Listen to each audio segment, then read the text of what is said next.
मंडळी, काही दिवसांपूर्वी पुण्यामधल्या चाकणमध्ये एका माथेफिरू कंटेनर चालकानं अनेक वाहनांना धडक दिली होती आणि अशीच एक घटना, असाच एक धक्कादायक प्रकार अंबरनाथमध्ये सुद्धा घडलाय। अंबरनाथ बदलापूर पाईपलाईन रोडवरती ट्रेलर चालकानं अनेक वाहनांना धडक दिलेली आहे। ट्रेलर मागे पुढे घेत वळवण्याच्या प्रयत्नामध्ये असताना त्यानं या अनेक वाहनांना धडक दिली आहे। यानंतर इतर वाहन चालकांनी त्याला पकडून पोलिसांच्या ताब्यात दिलाय।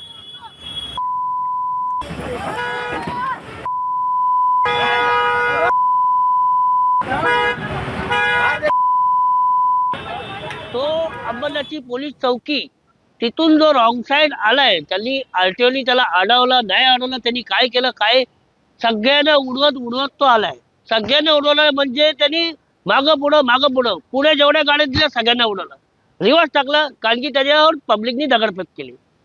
त्याच्यावरती एवढी जोरात दगडफेक केली, मग तो घाबरलाय की काय त्याचं त्याला माहिती। पण त्यांनी जे कांड केलेलं आहे मोठा कांड केलाय। पुढच्या गाड्या उडवले, परत रिवर्स टाकतो, रिवर्सच्या गाड्या उडवतात, जे डिवायडरला साईडला चालल्यात गाड्या त्यांना उडून तो एवढा मोठा डिवायडर क्रॉस करून रॉंग साईडने पळतो।